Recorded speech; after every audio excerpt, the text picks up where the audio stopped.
তো জীবনে কোনো বিষয়ে সাফল্য পেতে গেলে কোনো কাজে আর কি প্রথমে কী করবেন, প্রথমে যেটা করবেন না, ওই কাজের প্রতি উৎসাহকে একবারে 100% চার্জ দিয়ে রাখবেন। মানে কি বলুন তো, মোবাইলে যেমন চার্জ দিয়ে রাখেন 100%, ঠিক তেমন চার্জ দিয়ে রাখবেন। তাহলে এটা হবে না, যদি 100% একদম উৎসাহ নিয়ে কাজ শুরু করেন, তাহলে আপনি ঠিক এগিয়ে যাবেন। আর সেটা যদি না হয়, মাঝখানের থেকে খালি ভাবছেন আমি পারবো তো, আমি পারবো তো, পারবো তো, তাহলে কী হবে বলুন তো, ওই চার্জ কমে যাওয়ার মতো না, ওই উৎসাহটাও কমে যাবে। লাস্টে ওই লো ব্যাটারি দেখাবে, হতাশা দেখাবে। তার থেকে দরকার নেই।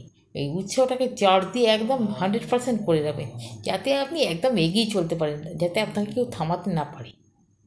মনে রাখবেন কিন্তু, সবসময় যে কাজই করুন না কেন, উৎসাহটাকে একদম চার্জে বসিয়ে রাখবেন। সবসময় সবসময় ভাববেন আপনি পারবেন, আপনি পারবেন, অতি অবশ্যই পারবেন।